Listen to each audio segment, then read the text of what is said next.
Halo semuanya, selamat datang di JDcast, sebuah podcast karya Janar Duta.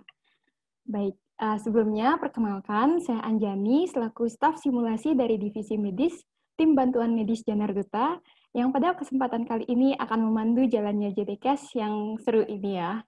Jadi, baik, pada kesempatan kali ini, kita akan membahas mengenai topik trivia pada bulan November ini, yang tentunya topik ini sudah sangat sering untuk kita dengar ataupun kita alami, di mana apalagi akhir-akhir ini kan kita sedang berada di tengah pandemi, di mana pandemi COVID-19 ini membuat kita harus bekerja work from home gitu. Jadi, topik ini pastinya sudah sangat sering untuk teman-teman dengar semuanya, yaitu topiknya adalah dry eye.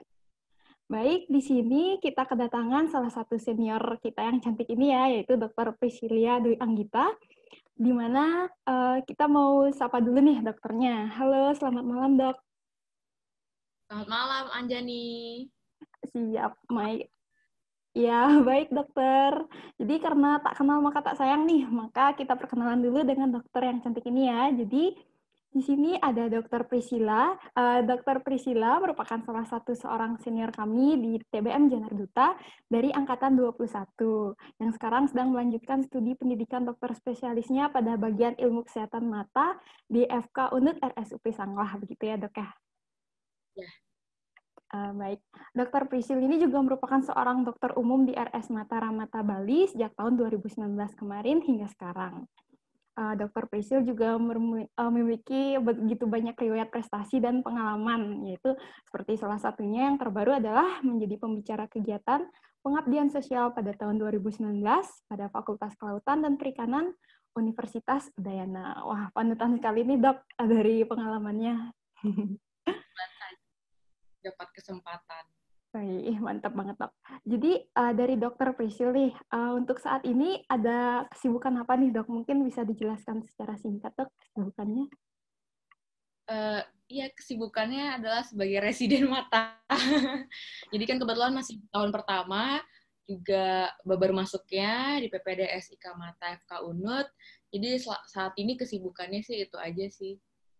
Hmm, Disangka. wah, sibuk juga ya dok ya. Kami senang sekali nih dok, dokter bisa menyempatkan waktu untuk bergabung bersama kami dalam JDCast kali ini dok. Terima kasih banyak ya dok.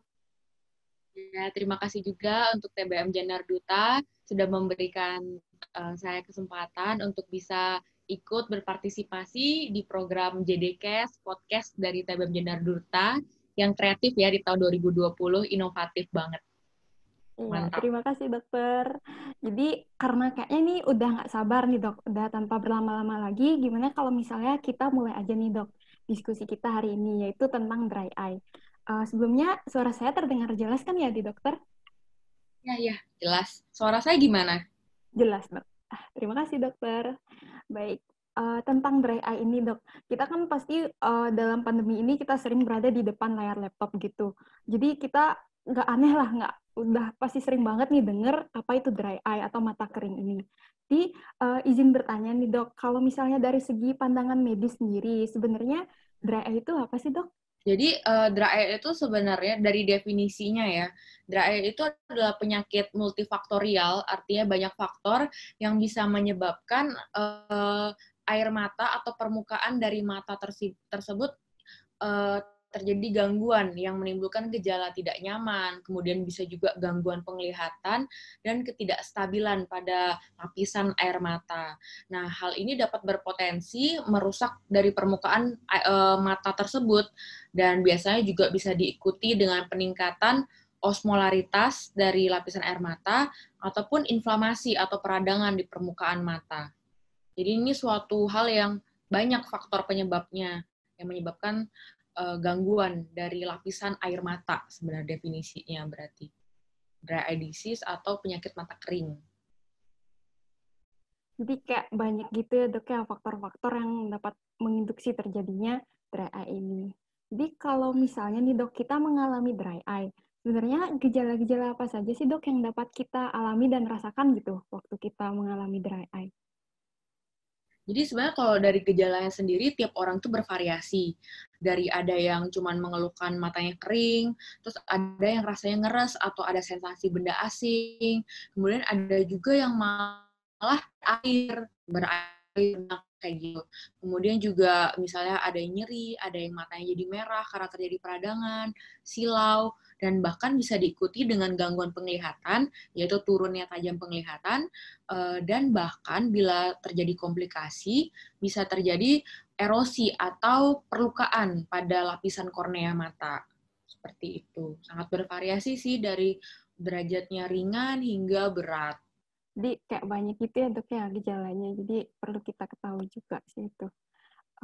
Jadi kalau misalnya kita mengalami gejala-gejala itu kan biasanya mungkin dry eye itu sering misalnya karena kita berada di depan layar laptop gitu deh ya dok ya. Selain itu, apakah ada keadaan lain begitu dok yang dapat membuat kita mengalami dry eye? Misalnya sebetulnya saat keadaan apa saja sih dok yang dapat membuat kita mengalami dry eye ini? Karena seperti yang telah saya sampaikan sebelumnya, dry eye ini penyebabnya multifaktorial, banyak hal. Dan untuk tahu itu sebenarnya kita harus tahu dulu lapisan dari air mata. Jadi lapisan air mata kan ada 3. Dari lapisan yang dalam itu namanya lapisan mucin, itu gunanya untuk melapisi lapisan aqueous atau lapisan yang di atasnya. Lapisan kedua itu yaitu lapisan aqueous yang di atasnya lapisan mucin. Ini itu fungsinya untuk menjaga kelembapan dari air mata, dari lapisan air mata. Dan terakhir ada lapisan lipid, yaitu lapisan yang mencegah terjadi penguapan atau evaporasi dari lapisan aqueous. Nah, penyebab dari penyakit mata kering ini bisa terjadi karena 2 hal, yaitu karena terjadinya kurangnya sekresi dari produksi lapisan aqueous ini, atau terjadi penguapan, evaporasi, karena bisa juga karena gangguan dari kelenjar mebom yang menghasilkan lapisan lipid. Nah, dari sini kita bisa nanti ngebagi kira-kira pasien yang kita temui ini kenapa bisa terjadi penyakit mata keringnya. Seperti itu. Bisa juga karena alergi, karena penuaan, karena gangguan hormon, karena konsumsi obat-obatan oral seperti obat kontrasepsi oral, ataupun tetes-tetes mata yang bisa juga menyebabkan mata kering. Selain itu, riwayat operasi pada mata seperti operasi katarak ataupun operasi lasik yang sekarang banyak dilakukan juga mempunyai resiko untuk terjadinya mata kering di kemudian hari setelah operasi tersebut. Kemudian juga penyakit-penyakit pada mata, misalnya keratitis atau penyakit-penyakit pada kelopak mata yang biasanya misalnya pasiennya sulit menutup mata, bisa disebut dengan lagophthalmus. Nah, itu juga membuat mata tersebut terekspos, ya kan nggak bisa ditutup matanya, terjadilah mata kering, atau juga karena penyakit mata tadi seperti keratitis, apalagi ya, ya itu sih banyak hal sebenarnya ya, penyakit autoimun, diabetes, gitu-gitu juga bisa nyebabin mata kering. Nah, seperti yang tadi Anjani sempat bilang, karena melihat di depan layar komputer terlalu lama, sebenarnya itu bukan penyebab langsung ya, jadi itu lebih karena kita kelelahan, mata kita kelelahan, dan kita lupa mengedip. Jadi mata kita itu kan punya refleks mengedip atau blinking. Nah, setiap kita mengedip, sebenarnya itu adalah proses dari lapisan air mata tersebut tuh menyebar di seluruh permukaan bola mata. Nah, ketika kita fokus pada layar komputer, biasanya kita lupa mengedip. Jadi kita melek begitu kan, sehingga lapisan air matanya lupa gitu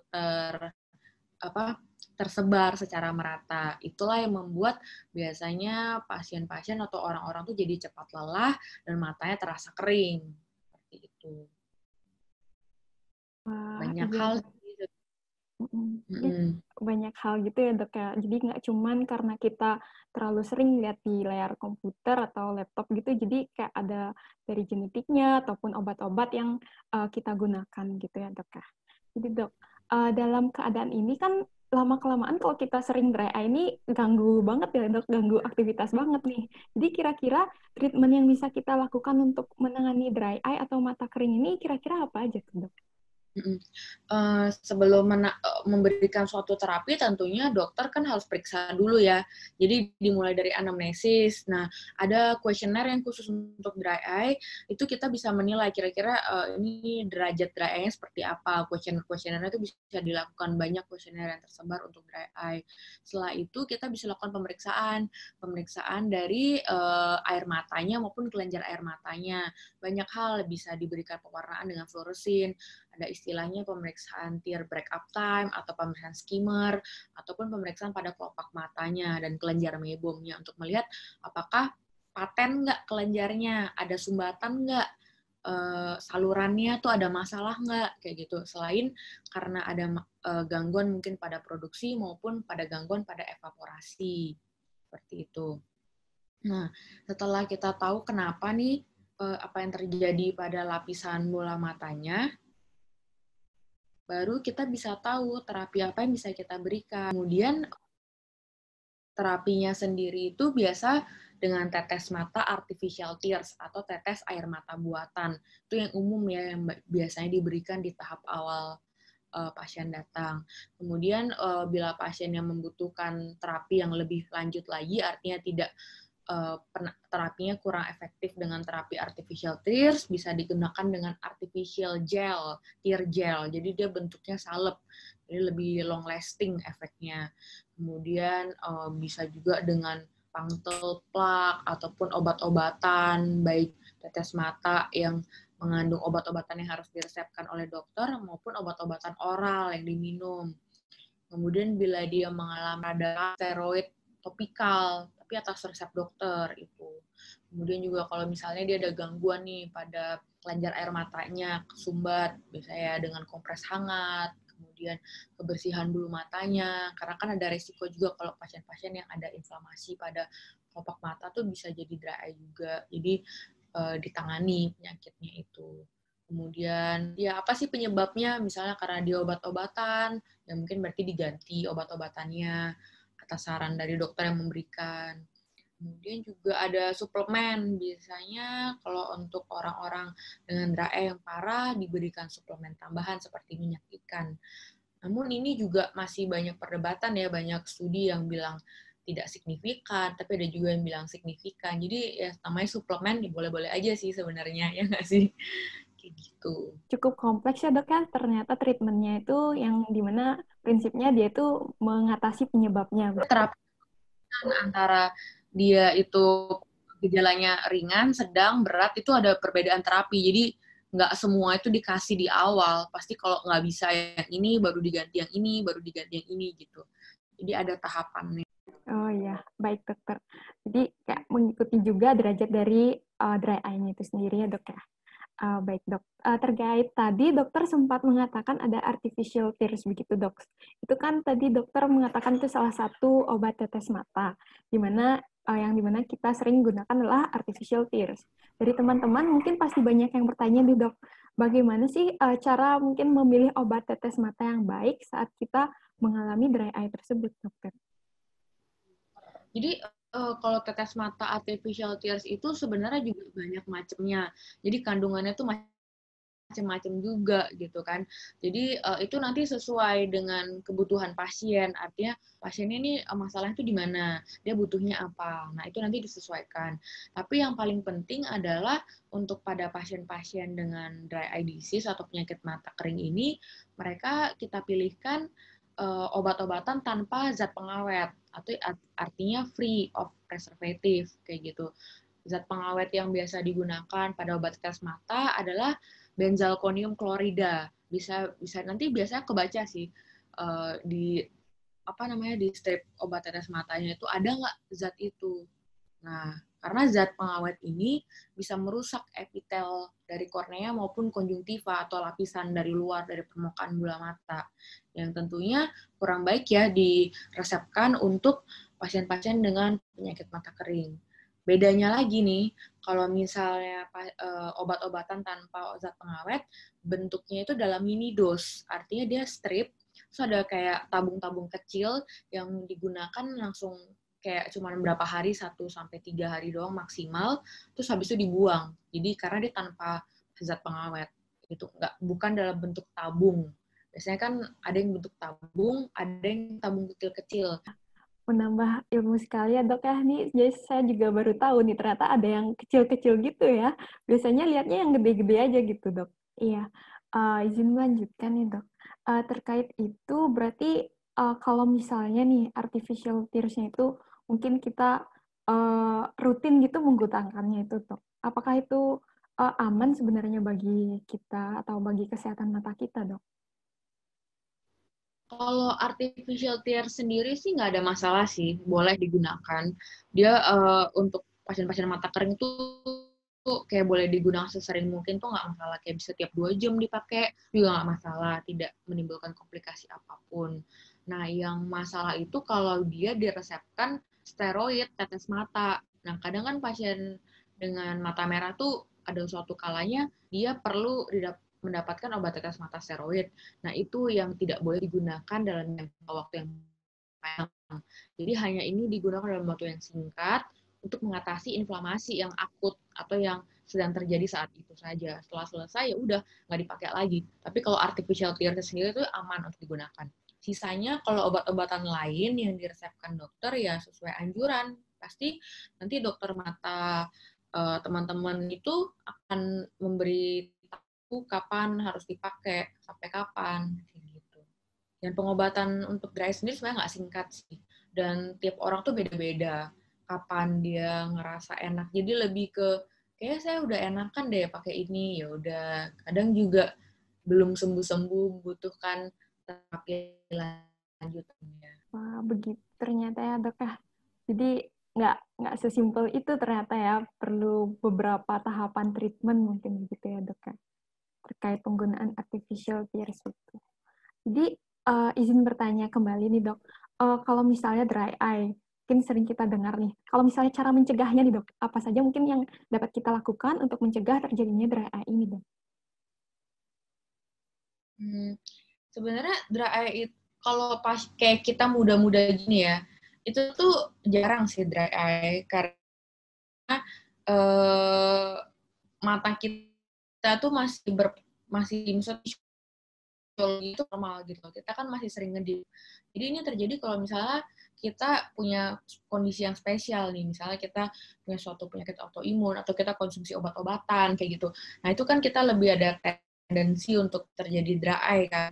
Nah, cara mencegahnya ya sebenarnya dengan kita menghindari faktor-faktor tersebut, dengan kalau misalnya kita konsumsi obat-obatan ya kita ganti, misalnya kita konsultasi dengan dokter untuk mengganti apabila keluhan dry eye tersebut mengganggu aktivitas sehari-hari. Kemudian kalau misalnya karena aktivitas yang banyak di depan laptop nih, sehingga kita lupa mengedip, ya itu caranya dengan mengingat bahwa misalnya tiap 20 menit kita istirahat dulu kan mata kita, kemudian kita mengedip, atau misalnya kita lagi baca buku, lihat handphone, jangan lupa untuk mengedip, kayak gitu.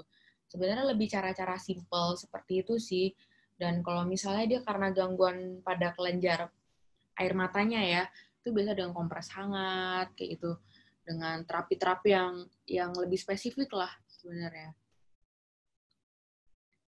Wah, uh, jadi ada beberapa pencegahan mungkin ya dok ya yang perlu juga kita lakukan. Kayak misalnya kita memberi istirahat sejenak gitu, biar nggak kelelahan terus dipakai aja terus matanya selama work from home Dan ini. rutin Jadi obat-obatannya rutin menggunakan hmm, artificial tears-nya atau obat-obatan lain lah yang diberikan sama dokter. iya, baik dokter. Jadi untuk ini dok, kapan sih kita perlu ke dokter gitu untuk ngecek mata kita saat kita mengalami dry eye? Kapan sih dalam keadaan apa kita harus melakukan pemeriksaan ke dokter saat kita mengalami dry eye begitu dok? Sebenarnya kan kita tahu dry eye juga dari karena kita ke dokter kan. Jadi biasanya pasien ke dokter ketika kondisi matanya itu menimbulkan suatu keluhan, mengganggu aktivitas dia sehari-hari sehingga pasien akan mencari dokter seperti itu. Jadi pada saat itulah kita lakukan pemeriksaan. Kalau memang kita pada saat pemeriksaan kita melihat dia mempunyai resiko dry eye melalui kuesioner, kemudian kita juga bisa cek bagaimana sekresi air matanya dia kayak gitu. Nah di situ biasanya baru pasien-pasien datang ke dokter. Tapi kalau misalnya screening awal itu jarang sih karena ya sebelum menimbulkan gejala biasanya dia akan ke dokter. Dan ini juga bukan suatu penyakit yang kayak kita tuh bisa cegah dari sebelumnya biar dia nggak terjadi dry eye, itu enggak. Biasanya sih memang dia ada keluhan baru dia ke dokter.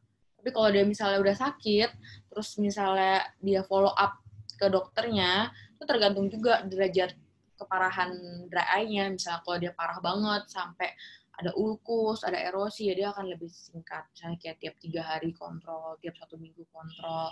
Tapi kalau dia gejalanya sangat ringan, dan itu terkait dengan pekerjaan dia, biasanya setiap sebulan, 3 bulan bisa follow up, kayak gitu. Jadi tergantung keluhan masing-masing orang sih, karena termasuk ringan. Oh, iya. Baik, Dok. Jadi mungkin ada beberapa juga, tapi agak jarang begitu ya, Dok, ya, ternyata dry eye ini dibawa ke dokter gitu ya, Dok, ya. Oh, iya, baik, Dok. Sering juga, cuman orang nggak tahu kalau dia dry eye. Kita kan sebenarnya mendiagnosis itu kan kita ngecek. Kita harus ngecek bagaimana sekresinya, bagaimana potensi dari saluran kelenjar air matanya, kayak gitu. Jadi pemeriksaannya pada saat ke dokter. Gitu. Kalau ada keluhan biasanya matanya saya kering, merah terus, atau berair terus, baru dia cari ke dokter. Wah, oh, menarik sekali nih, Dok, perbincangan kita hari ini. Jadi karena waktunya juga mungkin sudah mau habis nih, Dok. Jadi karena perbincangannya begitu menarik, jadi saya cuma bisa mengatakan terima kasih nih, Dok, atas penjelasannya yang sangat lengkap, sangat menambah ilmu. Jadi saya juga tadi baru tahu, oh ada kayak gitu-gituan gitu. Jadi semoga ini perbincangan kita kali ini bisa membantu kita semua untuk tahu lebih jauh mengenai kasus mata kering ini bagi teman-teman semua ya, Dok, ya. Jadi untuk teman-teman semua dan dokter, kita tahu bahwa dry eye itu merupakan suatu gejala, maksudnya kayak gejalanya itu multifaktorial gitu, faktor-faktor yang bisa menyebabkan dia terjadi, di mana mungkin ini karena faktor gede. Ada kelainan mungkin pada kelenjar air matanya, ataupun karena faktor-faktor penggunaan obat, ataupun karena imunodefisiensi begitu. Jadi di sini kita ada pun beberapa pencegahan yang dapat kita lakukan adalah kita dapat mengistirahatkan mata kita. Itu yang paling sederhana lah yang dapat kita lakukan untuk misalnya untuk masyarakat umum seperti kita. Nah, sampai di sini dulu nih podcast kita kali ini ya, dokter dan teman-teman semua. Mungkin dari dokter, sebelumnya ada yang mau disampaikan kembali, Dok, untuk kata-kata terakhir gitu? Terima kasih aja sih. Terima kasih kepada TBM Jenar Duta. Semoga apa yang saya sampaikan atau yang saya sharing singkat pada malam ini bisa berguna untuk teman-teman yang mendengarkan. Ini hanya sangat singkat dan sangat superficial, tapi semoga berguna dan menambah wawasan bagi teman-teman yang mendengarkan. Dan kemudian saya juga ingin mengucapkan, karena ini juga di bulan November, adalah bulan yang sangat spesial sebenarnya untuk TBM Jenar Duta. Karena di bulan ini TBM Jenar Duta memperingati hari jadinya yang ke-29. Jadi tidak lupa saya ingin mengucapkan selamat kepada TBM Jenar Duta, sudah 29 tahun mengepakkan sayapnya ya. Dan semoga selalu jaya, selalu sukses, anggota-anggotanya bisa terus kreatif, inovatif, mengembangkan organisasi tercinta ini. Dan saya sangat bangga sih bisa menjadi bagian dari keluarga TBM Jenar Duta. Happy anniversary! Happy anniversary. Terima kasih, dokter. Jadi di sini sekali lagi saya mengucapkan terima kasih banyak kepada Dokter Prisil atas waktunya mau membagi ilmu dengan kita semua. Jadi bagi teman-teman, jangan lupa untuk selalu jaga kesehatan, patuhi protokol-protokol kesehatan dalam masa pandemi ini. Semoga JDCast kali ini bisa bermanfaat bagi kita semua. Saya Anjani, pamit undur diri dalam JDCast kali ini. Sampai bertemu di JDCast lainnya yang tentunya dengan perbincangan yang nggak kalah menarik lagi. Jangan lupa untuk menantikan episode-episode podcast Jenar Duta lainnya yang bisa diakses melalui Instagram maupun YouTube TBM Jenar Duta. Stay safe, stay healthy, Viva TBM. Viva TBM. Baik, terima kasih dokter. Terima kasih Anjani.